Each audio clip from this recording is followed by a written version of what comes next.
우리 의료용 고분자에 대한 얘기를 하고 있는데 당연한 얘기지만 의료용 고분자로 사용하기 위해서는 독성이 없어야 돼. 안전성을 평가를 해줘야 된다고. 오늘은 그거에 대한 얘기를 좀 하려고 그래. 먼저 생체 의료용으로 사용되는 고분자뿐만 아니라 금속이어도 상관없는데 세라믹, 그러니까 모든 소재 부품은 안전성 평가를 당연히 해야 돼. 근데 이 안전성 평가는 이 의료용 고분자가 어떤 용도로 사용되느냐, 그 다음에 어떤 부위하고 접촉을 하느냐, 그 다음에 접촉하는 시간이 얼마나 기냐에 따라서 해야 되는, 평가해야 되는 항목이 다 다르다고. 제일 간단한 경우가 이제 이 케이스가 제일 간단한 케이스인데도 불구하고 필수적으로 적용해야 되는 건 세포 독성 시험은 필수적으로 적용을 해야 돼. 즉 모든 의료용 고분자로 적용되는 물질들은 전부 요 세포 독성 시험은 해야 된다라는 거야. 요거에 대해서 오늘 조금 얘기를 하려고 그래. 일단 세포 독성 시험은 몇 종류가 있는 걸로 알고 있는데 가장 대표적으로 하는 방법이 이 용출물 시험법이라고 하는 거야.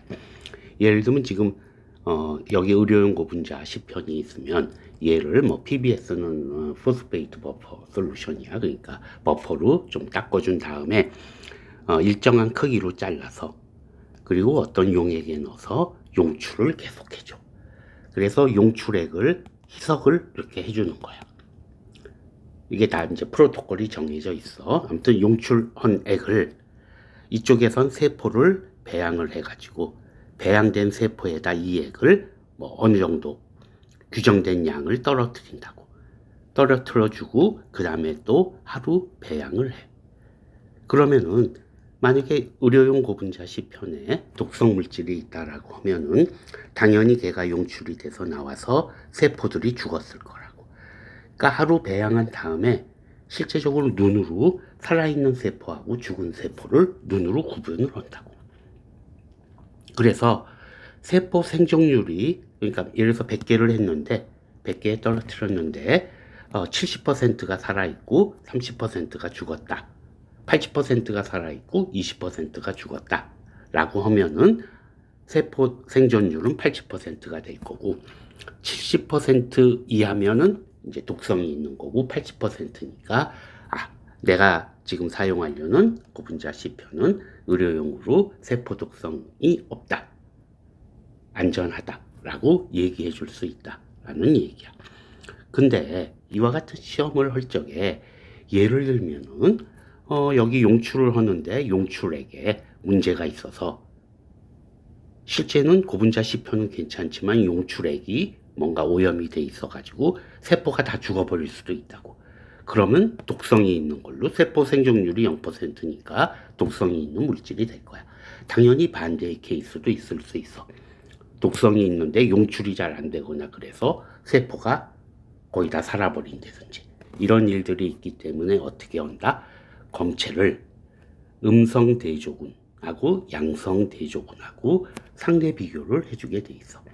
여기서 얘기하는 음성 대조군은 독성이 하나도 없는 게 검증된 어떤 물질, 양성 대조군은 독성이 높은 게 검증된 어떤 표준 물질하고 동시에 시험을 같이 해가지고 얘네들하고 상대 비교를 해준다라는 얘기야.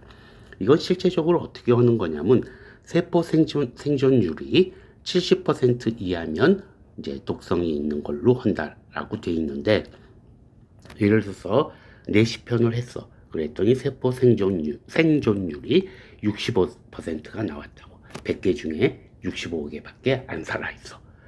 근데 음성 표준 물질 했더니 얘도 100%가 아니고 85%고 양성 표준 물질에서는 5%의 생존율이 나왔다라고 하면은 실제 생존율은 얘는 다 살아있는 걸로 치고 얘는 다 죽은 걸로 치는 거야. 그러면 계산을 하면 이렇게 75%라고 하는 세포 생존율이 나와서 실제는 독성이 없는 것으로 우리가 정의를 내릴 수가 있다라는 얘기야.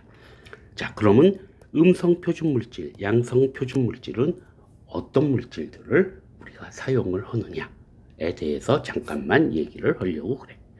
일단 음성 대조군이라고 하는 거는 독성이 하나도 없는 물질을 얘기하는 거야. 얘는 우리 그냥 PE를 사용해. 하이덴시티 PE를 사용하는데, 즉 무슨 얘기? 하이덴시티 PE는 기본적으로 독성이 없다라는 거야.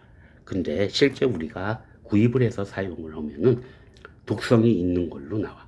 왜 그러냐면은 여러 가지 첨가제들 또는 폴리에틸렌을 합성하는 과정에 극미량 들어가 있는 촉매 뭐 이런 것들 때문에 실제적으로는 독성이 있는 걸로 나와.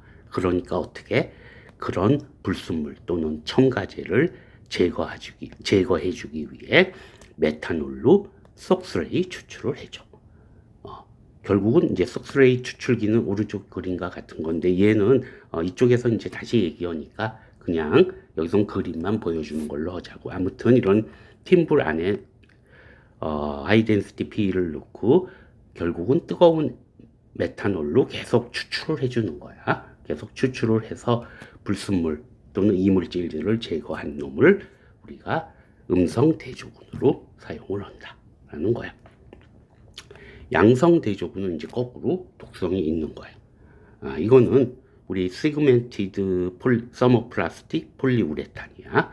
이거는 이제 이 부분에서 이제 꽤 시간을 들여서 얘기했던 건데, 지금 여기서 뭐 그게 중요한 건 아니야. 아무튼 열가소성 폴리우레탄을 어떻게 이런 GDEC, GDBC라고 하는 물질에 지금 화학 구조는 여기 나와 있는데, 이거는 뭐 쉽게 얘기하면 농약이야. 농약을 어떻게 익스트루더를 사용해서 열가소성 폴리우레탄에 이런 농약을 집어넣는 거라고. 그래가지고 당연히 농약이 들어가 있으니까 당연히 어떻게 돼? 독성이 높은 물질이 될 거라고. 얘를 양성 대조군으로 사용해.